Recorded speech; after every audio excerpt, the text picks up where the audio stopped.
আমাদের এই মিছিল নিকট অতীত থেকে অনন্তকালের দিকে। আমরা বদর থেকে ওহুদ হয়ে এখানে শত সংঘাতের মধ্যে এ শিবিরে এসে দাঁড়িয়েছি। কে প্রশ্ন করে আমরা কোথায় যাব? আমরা তো বলেছি আমাদের যাত্রা অনন্তকালের। উদয় ও অস্থির ক্লান্তি আমাদের কোনো দিনই বিহ্বল করতে পারেনি।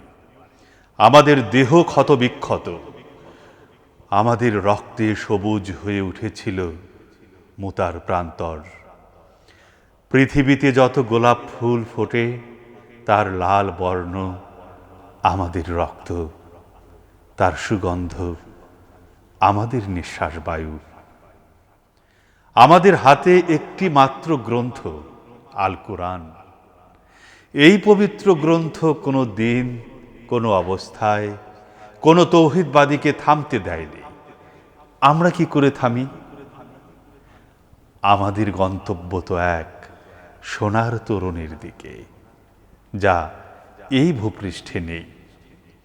আমরা আমাদের সঙ্গীদের চেহারার ভিন্নতাকে গ্রাহ্যের মধ্যে আনি না, কারণ আমাদের আত্মার গুঞ্জন হু হু করে বলে আমরা এক আত্মা, এক প্রাণ। শহীদের চেহারার কোনো ভিন্নতা নেই। আমরা তো শাহাদাতের জন্যই মায়ের উদর থেকে পৃথিবীতে পা রেখেছি।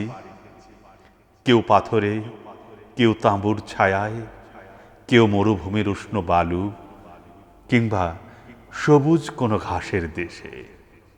আমরা আজন্ম মিছিলেই আছি, এর আদি বা অন্ত নেই।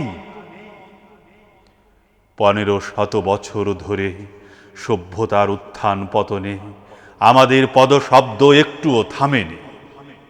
আমাদের কত সাথীকে আমরা এই ভূপৃষ্ঠের কন্দরে কন্দরে রেখে এসেছি। তাদের কবরে ভবিষ্যতের গুঞ্জন একদিন মধুমক্ষিকার মতো গুঞ্জন তুলবে। আমরা জানি আমাদের ভয় দেখিয়ে শয়তান নিজেই অন্ধকারে পালিয়ে যায়।